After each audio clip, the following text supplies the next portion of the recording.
দেন, এটা কিসের আলামত যে আপনার চাকরি ইনশাআল্লাহ এই জায়গায় হয়ে যাবে?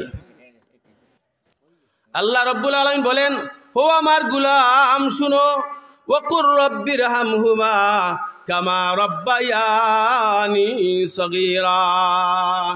রাব্বিরহামহুমা কামা রাব্বায়ানি সগীরা, রাব্বিরহামহুমা কামা রাব্বায়ানি সগীরা।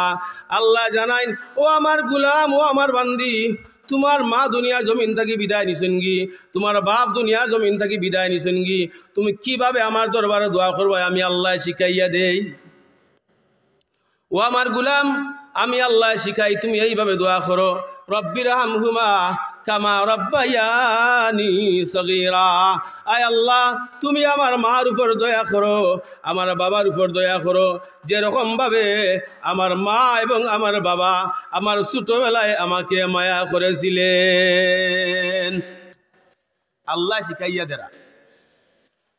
যদি কোনো সন্তান তার মার কবর পাশে দাঁড়াইয়া মুনাজাত শুরু করে দে, রব্বিরহামহুমা কামা রাব্বায়ানি সগীরা।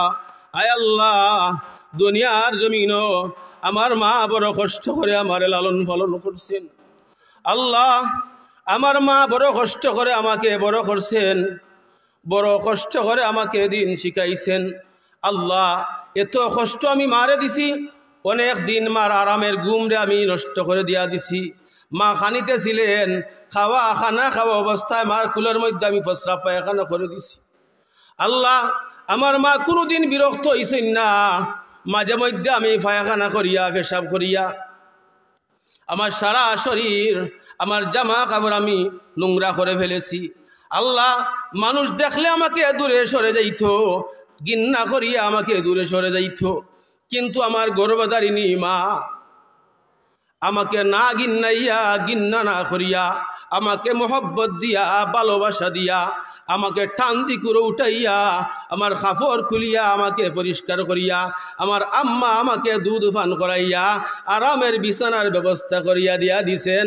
আল্লাহ, তুমিও আমার আম্মা আব্বার জন্য কবরের ভিতরে আরামের বিছানা করিয়া দাও। আল্লাহ তাআলার এই শিক্ষার মাধ্যমে আমরা বুঝতে পারলাম, যদি সন্তান মা এবং বাবার জন্য এইভাবে আল্লাহর দরবারও রুনাজারি করে, কান্নাকাটি করে, দোয়া করে, তাহলে মহান আল্লাহ মা বাবার জন্য সন্তানের এই দোয়াটা মঞ্জুর করে নিয়ে আনে।